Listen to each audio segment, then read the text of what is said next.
जय हिंद दोस्तों। एसएससी एजस park YouTube channel में आपका स्वागत है। मैं यादवेंद्र यादव। दोस्तों आज हम इस वीडियो में अकबर से 50 एमसीक्यूज करने वाले हैं जो हर एग्जाम में दोस्तों पूछे ही जाते हैं। कोई भी एग्जाम हो, हम खासकर रेलवे ग्रुप डी की बात कर रहे हैं। दोस्तों यहाँ पर हमने रेलवे ग्रुप डी से ही इसके पीवाईक्यू सीरीज उठाई हुई है, यानी कि प्रीवियस ईयर के क्वेश्चंस उठाए हुए हैं। तो दोस्तों हम इनको अगर अच्छी तरीके से कर लेंगे तो हम अकबर से प्रश्न मतलब जो भी प्रश्न आएगा हम बना लेंगे, क्योंकि मुगल वंश में सबसे प्रतापी जो सम्राट था वो अकबर ही था। तो मुगल वंश से ज्यादा प्रश्न मुगल वंश से अकबर से ही बनते हैं। तो दोस्तों हमारा पहला प्रश्न क्या है, आप देखिए कि अकबर का जन्म, दोस्तों आपको बताना है कि अकबर का जन्म कब हुआ था और कहाँ पर हुआ था। तो दोस्तों 1542 में अमरकोट में अकबर का जन्म हुआ। राजा वीर साल के महल में, राजा वीर साल के महल में दोस्तों अकबर का जन्म हुआ। कब? 1542 में। ठीक है, तो आपको इस चीज को ध्यान रखना है कि अकबर का जन्म कब हुआ, 1542 में। किसकी कोख से हुआ था? तो हमीदा बानो बेगम। ठीक है, हमीदा बानो बेगम के कोख से अकबर का जन्म हुआ। चलिए अगला प्रश्न देखिए कि अकबर का वास्तविक नाम क्या था। दोस्तों आपने बताना है कि अकबर का वास्तविक नाम क्या था। तो आपका सही जवाब होगा जलालुद्दीन। अकबर के जन्म का नाम भी दोस्तों जलाल था, तो अकबर का वास्तविक नाम क्या था? जलालुद्दीन। ऑप्शन नंबर ए आपका बिल्कुल करेक्ट होगा, जलालुद्दीन। अगला प्रश्न देखिए, अकबर के दरबार में कौन प्रसिद्ध नवरत्न थे। दोस्तों अकबर के दरबार में नौ नवरत्न हुए करते थे, जो अकबर के दरबार में चार चांद लगाते थे। नवरत्न, इसमें से आपको बताना है कि कौन से अकबर के दरबार के नवरत्न थे। तो दोस्तों अबुल फजल की बात की जाए तो वो अकबर के दरबार के नवरत्न थे। बीरबल की अगर बात की जाए तो वो भी थे। और तानसेन की बात की जाए तो ये संगीत के बहुत बड़े सुर ज्ञाता थे, तानसेन संगीत के। तो ये तीनों ही अकबर के दरबार के क्या थे दोस्तों? नवरत्न थे। इसलिए उपर्युक्त सभी इसका आंसर होगा, यानी कि ऑप्शन नंबर डी इसका बिल्कुल करेक्ट होगा। अगला प्रश्न देखिए दोस्तों, अकबर ने कौन सा धर्म अपनाया था। तो दोस्तों अकबर बहुत ही धर्म में उदारवादी हृदय का था। वो हिंदू धर्म को भी मानता था और मुस्लिम धर्म को भी मानता था, लेकिन अकबर मुगल वंश से था, इसलिए अकबर ने इस्लाम धर्म को ही अपनाया था। यानी कि ऑप्शन नंबर बी आपका बिल्कुल करेक्ट होगा। इसने जिस रानी के साथ में शादी की थी, है ना, जोधाबाई, तो वो जोधाबाई रानी राजस्थान के राजा भारमल की पुत्री थी। उनका नाम था जोधाबाई। भारमाल, राजा भारमल ने सबसे पहले ही अकबर की अधीनता को स्वीकार किया था। अकबर की अधीनता को सबसे पहले दोस्तों किसने स्वीकार किया? राजा भरमल ने ही स्वीकार किया था। चलिए, तो उनकी ही पुत्री थी जोधाबाई जिसने अकबर से शादी की थी। चलिए, पांचवा प्रश्न है कि अकबर की राजधानी कहाँ थी। तो दोस्तों आपको बताना है कि अकबर की राजधानी कहाँ थी। तो अकबर की राजधानी फतेहपुर सीकरी हुआ करती थी दोस्तों, लेकिन अकबर ने 1569 में इस राजधानी को बदल के कहाँ कर लिया था? लाहौर में कर लिया था। 1569 में इसने राजधानी को बदल लिया और राजधानी नई कहाँ बना दी थी? लाहौर में बना दी थी। अगला प्रश्न देखिएगा कि अकबर अकबर के शासनकाल में कौन सा महत्वपूर्ण युद्ध हुआ था। तो दोस्तों अकबर के शासनकाल में दो सबसे महत्वपूर्ण युद्ध हुए थे, लेकिन अगर मैं सबसे ज्यादा महत्वपूर्ण की बात करूं जिससे अकबर का शासनकाल संभला था तो वो था पानीपत का युद्ध। और पानीपत का युद्ध में ही दोस्तों अकबर की जो उम्र थी वो 13 साल थी, ओनली 13 ईयर्स। इस युद्ध को अगर देखा जाए हकीकत मायने में किसने लड़ा था, तो अकबर के ही संरक्षक बैरम खान ने इस युद्ध का नेतृत्व किया था। और इस युद्ध में बैरम खान के द्वारा किसको हराया गया था? हेमू को हराया गया था। कब पानीपत का युद्ध दोस्तों हुआ कब था? तो मैं आपको बता दूं, 1556 ईस्वी में पानीपत का युद्ध हुआ। कब हुआ? 1556। किसके किसके बीच? तो अकबर और हेमू के बीच में हुआ था। अगला प्रश्न देखिएगा, अगला प्रश्न देखिए कि अकबर के किस नवरत्न में संगीत की महारत हासिल थी। तो दोस्तों मैंने अभी बताया कि अकबर के नौ नवरत्न थे, जिनमें से तानसेन को संगीत का ज्ञाता कहा जाता है। तानसेन संगीत के माहिर कलाकार थे। अगर मैं बात करूं टोडरमल की, तो टोडरमल अकबर के साम्राज्य के वित्त मंत्री हुआ करते थे, फाइनेंस मिनिस्टर हुआ करते थे।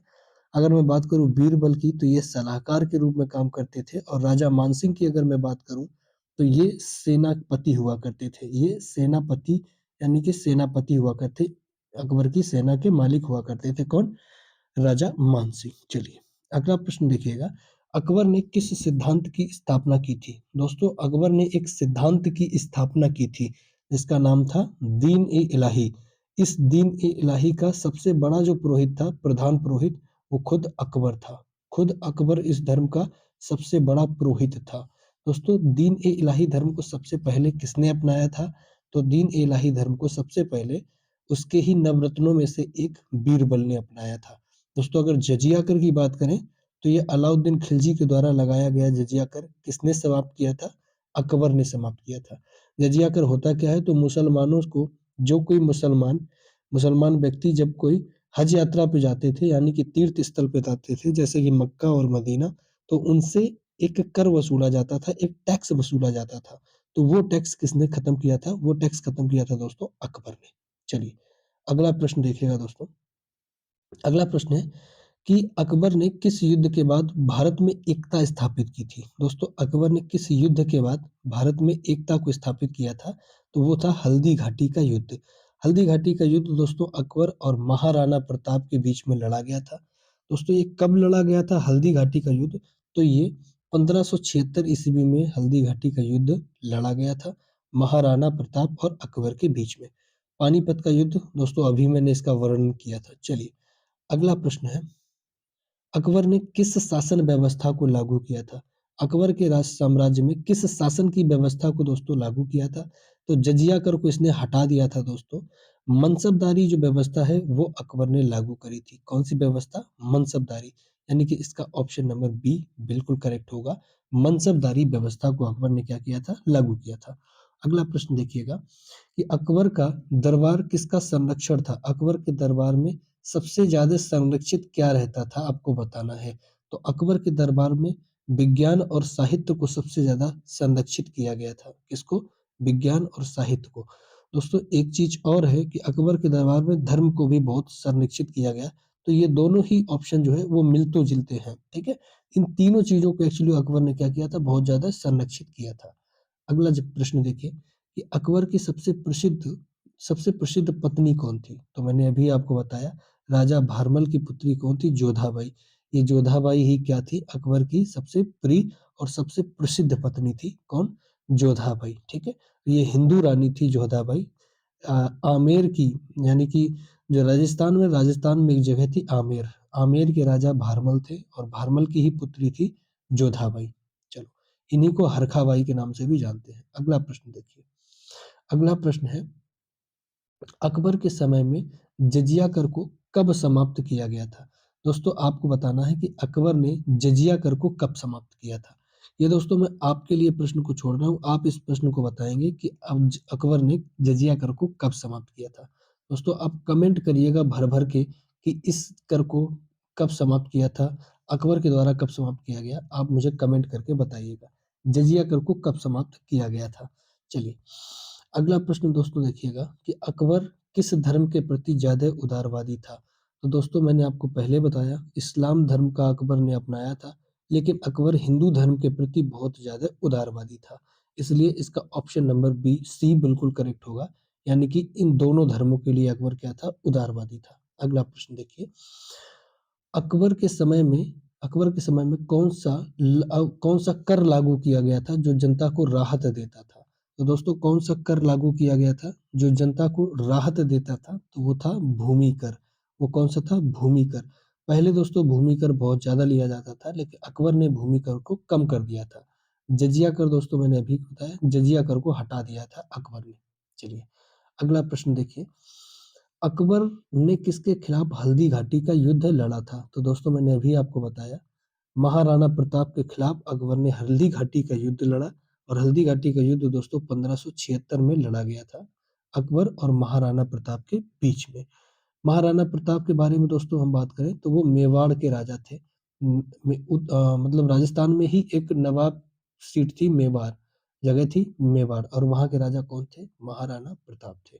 अगला प्रश्न है अकबर की कब्र कहाँ पर स्थित है? तो दोस्तों आगरा के सिकंदरा जगह में अकबर की कब्र को स्थित किया गया है। आगरा में एक जगह है सिकंदरा, वहाँ पर अकबर की कब्र को बनाया गया है। ऑप्शन नंबर डी इसका बिल्कुल करेक्ट होगा।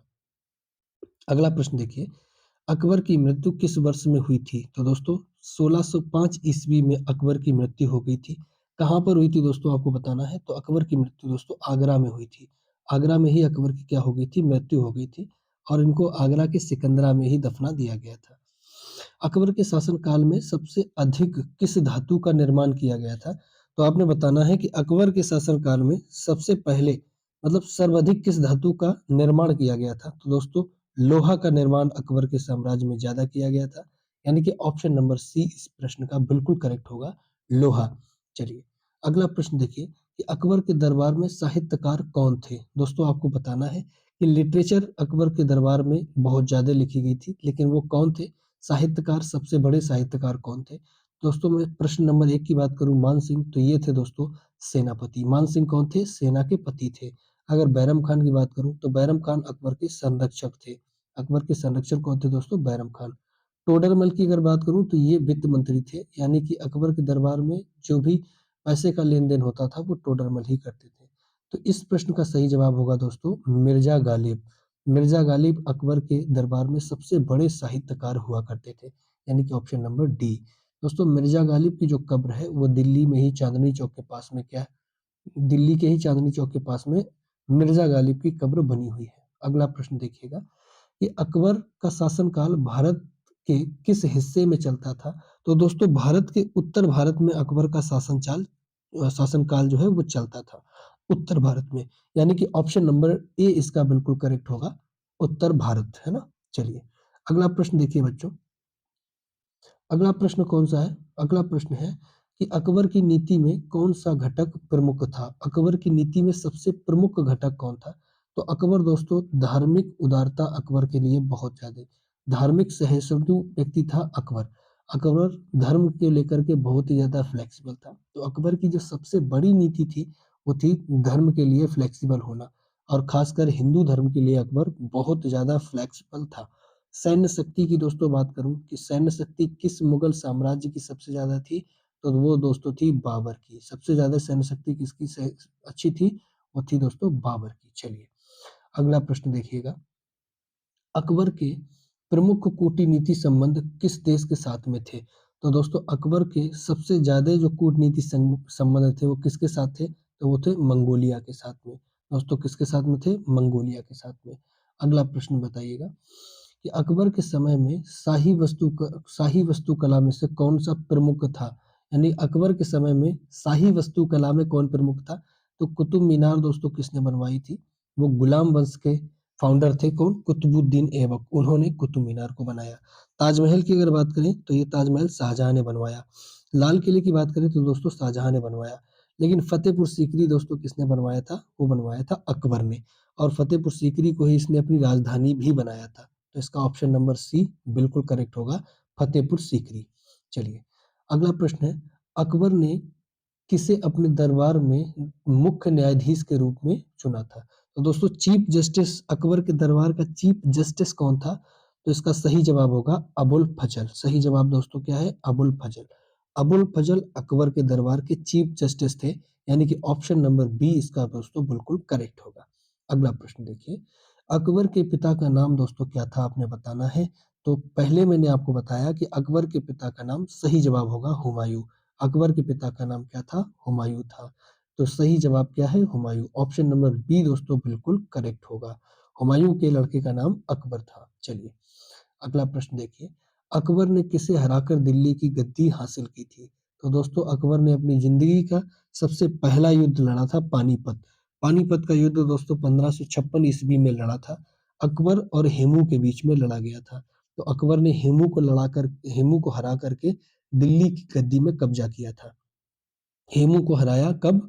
पानीपत के प्रथम युद्ध 1556 में और अकबर ने दिल्ली पर क्या किया था? पहली बार गद्दी पर कब्जा किया था। इसके बाद देखिए अकबर के पुत्र कौन-कौन थे? तो दोस्तों सलीम अकबर का पुत्र था, दानियाल अकबर का पुत्र था और मुराद भी अकबर का पुत्र था, यानी कि उपर्युक्त सभी। तो इसका जवाब डी बिल्कुल करेक्ट होगा, उपर्युक्त सभी। दोस्तों सलीम जो था ना, सलीम का ही नाम क्या था? जहांगीर था। सलीम का ही नाम दोस्तों जहांगीर था, यानी कि जहांगीर के बचपन का नाम क्या था? सलीम था। चलिए, अगला प्रश्न देखिए, अकबर ने किस सेनापति को अपनी सेना का कमांडर बनाया था? दोस्तों आपको बताना है कि किसको अकबर ने अपनी सेना का कमांडर बनाया था। ये इसका जवाब आपको दोस्तों देना है। तो वो कौन थे? वो थे बैरम खान। बैरम खान कौन थे? अकबर की सेना के कमांडर हुआ करते थे और यही सेना के संरक्षक अकबर के संरक्षक भी थे बैरम खान। चलिए, अगला प्रश्न आपको बताना है कि निम्नलिखित में से कौन सा किला अकबर ने नहीं बनवाया था? दोस्तों आपको बताना है कि अकबर ने कौन सा किला नहीं बनवाया था। आगरा का किला अकबर ने बनवाया था, लाहौर का किला अकबर ने बनवाया था, फतेहपुर सीकरी से जो राजधानी लाहौर ले गया तो लाहौर में किला अकबर ने ही बनवाया था। आगरा का किला अकबर ने ही बनवाया था। दोस्तों इलाहाबाद का किला भी अकबर ने बनवाया था, लेकिन इसका सही जवाब है ग्वालियर का किला। ग्वालियर का किला अकबर ने नहीं बनाया था। इसका मतलब आंसर नंबर ए आपका बिल्कुल करेक्ट होगा। चलिए, अगला प्रश्न देखिए, अकबर ने किस राज्य को अपने साम्राज्य में शामिल कर लिया था? तो दोस्तों राजस्थान को अकबर ने सबसे पहले अपने साम्राज्य में शामिल कर लिया था। दोस्तों राजस्थान में सबसे पहले राजा भारमल ने ही क्या किया था? अकबर की सबसे पहले अधीनता को स्वीकार किया था और इन्होंने मैत्री विवाह कर लिया था, यानी कि समझौते के तौर पर विवाह कर लिया था। किसके साथ में? रानी जोधाबाई के साथ में। कहाँ के राजा थे? आमेर के राजा थे राजा भारमल। भारमल ने अकबर की जो अधीनता थी वो सबसे पहले स्वीकार की थी। तो ऑप्शन नंबर बी इसका बिल्कुल करेक्ट होगा, राजस्थान। चलिए, अगला प्रश्न देखिए, अकबर का जन्म दोस्तों बताना है कि कौन से स्थान पर हुआ था? तो दोस्तों अकबर का जन्म अमरकोट में हुआ था। कहाँ पर? अमरकोट में हुआ था। राजा बीरसाल के महल में अमरकोट में इसका क्या हुआ था? अकबर का जन्म हुआ था। चलिए, फरगना में अगर बात करी जाए दोस्तों तो फरगना का शासक कौन था? तो वो था बाबर। फरगना का शासक कौन था? बाबर फरगना का शासक था। चलिए, अगला प्रश्न देखिएगा दोस्तों, अकबर का उत्तराधिकारी कौन था? यानी कि अकबर के बाद दोस्तों गद्दी पर कौन बैठा? ये आपको बताना है। तो अकबर का ही पुत्र दोस्तों सलीम अकबर के बाद में गद्दी पर बैठा था और इसी दोस्तों सलीम का नाम क्या है? जहांगीर है। यानी कि जहांगीर के बचपन का नाम अगर पूछा जाए तो वो क्या था? वो था सलीम। सलीम था जहांगीर के बचपन का नाम। अकबर के डेथ के बाद में जहांगीर ही अकबर की गद्दी पर बैठा था। चलिए, अगला प्रश्न है कि अकबर के दरबार में सबसे प्रसिद्ध संगीतकार तानसेन का मूल नाम क्या था? दोस्तों आपको बताना है कि अकबर के दरबार में जो संगीतकार थे तानसेन, उनका जो मुख्य नाम था, ओरिजिनल नाम था दोस्तों, वो क्या था? तो उनका नाम था रामतनु पांडे। तानसेन का नाम क्या था? रामतनु पांडे। यानी कि इस प्रश्न का ऑप्शन नंबर सी बिल्कुल करेक्ट होगा, रामतनु पांडे। अगला प्रश्न देखिएगा, हल्दी घाटी की लड़ाई किसके बीच में हुई थी? तो दोस्तों हल्दी घाटी की लड़ाई हमने आपको अभी बताया। हल्दी घाटी की लड़ाई 1576 में हुई थी। किसके बीच में? तो दोस्तों ये हुई थी अकबर और महाराणा प्रताप के बीच में। अकबर और महाराणा प्रताप के बीच में 1576 में लड़ाई हुई। इसका मतलब ऑप्शन नंबर सी बिल्कुल करेक्ट होगा, जिसमें अकबर की दोस्तों विजय हुई। तो महाराणा प्रताप यानी कि ऑप्शन नंबर सी इस क्वेश्चन का बिल्कुल करेक्ट होगा। चलिए, अगला प्रश्न देखिएगा, अकबर के आरंभिक दिनों में उसका रीजेंट कौन था? तो दोस्तों जब अकबर छोटा था, 13-14 वर्ष का था, तो अकबर की देख-रेख करने के लिए यानी कि अकबर का रीजेंट कौन था? तो उनके ही साम्राज्य में थे बैरम खान। बैरम खान। इसी बैरम खान को अकबर ने किसकी उपाधि दी थी? खान ए खाना की उपाधि दी थी बैरम खान को। किसकी उपाधि? खान ए खाना की। ठीक है? तो बैरम खान संरक्षक था किस अकबर का। तो अगर पूछा जाए कि आरंभिक दिनों में अकबर का रीजेंट कौन था? तो वो था बैरम खान, यानी कि ऑप्शन नंबर बी इसका बिल्कुल करेक्ट होगा। चलिए, अगला प्रश्न देखिएगा। अगला प्रश्न है दोस्तों, अकबर के एकमात्र किस दरबारी ने दीन ए इलाही को अपनाया था? दीन ए इलाही धर्म जो अकबर ने बनाया था, उसको किस अकबर के नवरत्नों में से एक ने अपनाया था? तो दोस्तों इसका सही जवाब होगा बीरबल। बीरबल ने इस दीन ए इलाही नामक धर्म को अपनाया था। इस दीन ए इलाही नामक धर्म को सबसे पहले किसने अपनाया? तो वो अपनाया था अकबर, यानी कि सॉरी बीरबल, यानी कि ऑप्शन नंबर बी इसका करेक्ट होगा। चलिए, अगला प्रश्न देखिएगा, निम्नलिखित में से किस पर अकबर की विजयी होने के स्मृति पर बुलंद दरवाजा को निर्माण किया गया? तो दोस्तों बुलंद दरवाजा जब बनाया गया था तो अकबर ने गुजरात को जीता था। जब अकबर ने गुजरात को जीता था तो इसी की खुशी पर बुलंद दरवाजे का निर्माण किया गया था, यानी कि ऑप्शन नंबर डी इसका बिल्कुल करेक्ट होगा, गुजरात। चलिए, अगला प्रश्न देखिए, अकबर का राज्याभिषेक किस स्थान पर किया गया था? दोस्तों अकबर का राज्याभिषेक आपको बताना है कहाँ पर किया गया था, तो वो किया गया था कालानौर में। कालानौर में अकबर का राज्याभिषेक किया गया था, यानी कि ऑप्शन नंबर डी इसका बिल्कुल करेक्ट होगा। अगला प्रश्न देखिए, मुगल सम्राट अकबर के राज्याभिषेक का विरोध किसने किया था? दोस्तों आपको बताना है कि मुगल साम्राज्य का जो सम्राट था अकबर, इसके राज्याभिषेक का विरोध किसने किया था? तो दोस्तों ऑप्शन नंबर बी आपका बिल्कुल करेक्ट होगा, अबुल माली ने। अबुल माली ने मुगल सम्राट अकबर के राज्याभिषेक का विरोध किया था, यानी कि ऑप्शन नंबर बी बिल्कुल करेक्ट होगा। अगला प्रश्न देखिए, 41वां, निम्नलिखित में से कौन-सा मुगल सम्राट अशिक्षित था? दोस्तों आपको बताना है कि मुगल साम्राज्य का वो कौन-सा राजा था जो अशिक्षित था, यानी कि पढ़ा-लिखा नहीं था। तो वो दोस्तों कौन था? वो अकबर था। अकबर बहुत ज़्यादा पढ़ा-लिखा नहीं था। अकबर अशिक्षित व्यक्ति था। ऑप्शन नंबर डी दोस्तों इसका बिल्कुल करेक्ट हो जाएगा। चलिए, अगला प्रश्न देखिए 42, पानीपत का दूसरा युद्ध किसके बीच में हुआ था? तो दोस्तों पानीपत का दूसरा युद्ध अकबर और हेमचंद्र के बीच में हुआ था, यानी कि हेमू के बीच में हुआ था, जिसमें से अकबर की विजय हुई थी और हेमू की हार हुई थी।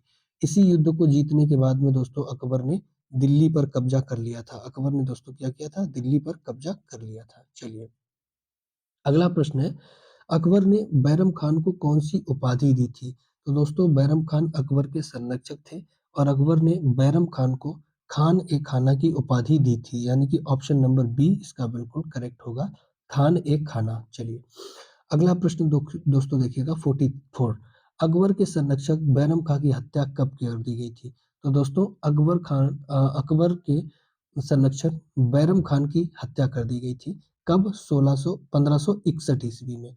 दोस्तों अकबर ने बैरम खान को हज यात्रा के लिए भेज दिया था, यानी कि मक्का और मदीना के लिए भेज दिया था। मक्का जाते समय रास्ते पर ही बैरम खान की हत्या कर दी गई थी। कब? 1561 ईस्वी में बैरम खान की हत्या हो गई थी। चलिए, अगला प्रश्न देखिएगा 45 प्रश्न, पेटीकोट शासन का आशय क्या है? दोस्तों पेटीकोट शासन किसे कहा गया? तो दोस्तों अकबर के शासन काल में एक बीच में छोटा-सा शासन काल आया था, जिसको कहते हैं पेटीकोट शासन। पेटीकोट शासन दोस्तों कहा गया हरम की स्त्रियों का प्रभाव। हरम क्या होता था? तो दोस्तों मुगल साम्राज्य में हरम की व्यवस्था थी। हरम किसे कहते थे? बहुत सारी स्त्रियों का एक दल हुआ करता था जिसको हरम कहते थे। उस दल में राजा जो चाहे स्त्रियों के साथ कुछ भी कर सकता था। यानी कि एक अय्याशी का अड्डा हुआ करता था मुगल सम्राटों का, जिसको उन्होंने हरम का नाम दिया था। तो पेटीकोट शासन जो अकबर था, वो हरम में बहुत बुरी तरीके से फँस चुका था, जो कि हरम से बाहर नहीं निकल पा रहा था। तो जितने सालों के लिए वो हरम में घुस गया, उसी को हमने कहा पेटीकोट शासन। और दोस्तों इसने हरम को फाइनली जो हरम दल था इसने कब छोड़ दिया था? तो दोस्तों 1562 ईस्वी में ये हरम से मुक्त हो गया था, यानी कि हरम से बाहर आ गया और इसने फिर से शासन को क्या किया? एकजुट करना स्टार्ट कर दिया था। तो जितने शासन काल के लिए हरम में घुसा रहा, यानी कि महिलाओं के साथ में अय्याशी करता रहा, उसको इसने पेटीकोट शासन के नाम से इतिहास में जाना जाता है। चलिए, अगला प्रश्न देखिएगा, साम्राज्य विस्तार के लिए अकबर का पहला आक्रमण किस राज्य पर था? साम्राज्य विस्तार करने के लिए अकबर का पहला आक्रमण कहाँ पर था? तो दोस्तों वो था मालवा में। मालवा में अकबर का पहला आक्रमण था साम्राज्य विस्तार करने के लिए। चलिए, अगला प्रश्न देखिएगा कि अकबरनामा किसके द्वारा लिखी गई है? अकबरनामा पुस्तक दोस्तों आपको बताना है कि किसके द्वारा लिखी गई है? तो ये लिखी गई है दोस्तों अबुल फजल के द्वारा। किसके द्वारा? अबुल फजल के द्वारा, यानी कि ऑप्शन नंबर डी इसका बिल्कुल करेक्ट होगा, अबुल फजल। अगला प्रश्न देखिएगा, अकबर के समकालीन प्रसिद्ध सूफी संत कौन थे? तो दोस्तों आपको बताना है कि अकबर के कॉन्टेम्परेरी यानी कि समकालीन सूफी संत कौन हुआ करते थे? तो ये थे दोस्तों सलीम चिश्ती। सलीम चिश्ती इनके कॉन्टेम्परेरी थे, किसके? अकबर के समकालीन। तो दोस्तों अकबर ने अपने लड़के का नाम जहांगीर का नाम इन्हीं सूफी संत के नाम पर रखा था, सलीम, जिसका आगे चल के नाम हो गया था जहांगीर। तो इसका अगला प्रश्न कौन सा होगा? क्वेश्चन नंबर बी इसका बिल्कुल अगला ऑप्शन बिल्कुल करेक्ट होगा। चलिए 49 देखिए, दक्षिण भारत का प्रवेश द्वार किसे कहा जाता है? तो दोस्तों अगर आपको दक्षिण भारत में प्रवेश करना है, यानी कि ये हमारा दक्षिण भारत है। अगर इस दक्षिण भारत में दोस्तों प्रवेश करना है, तो उस समय खानदेश एक नाम की जगह थी, उस जगह से ही गुजरना पड़ता था। तो इसका मतलब ऑप्शन नंबर सी आपका बिल्कुल करेक्ट होगा, खानदेश। दक्षिण भारत का प्रवेश द्वार किसके कहते हैं?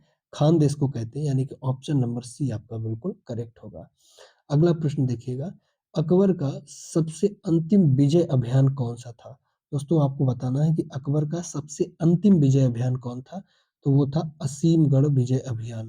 दोस्तों असीमगढ़ विजय अभियान अकबर का सबसे अंतिम विजय अभियान हुआ करता था, यानी कि ऑप्शन नंबर सी इसका बिल्कुल करेक्ट था। तो दोस्तों ये 50 क्वेश्चन थे अकबर से संबंधित।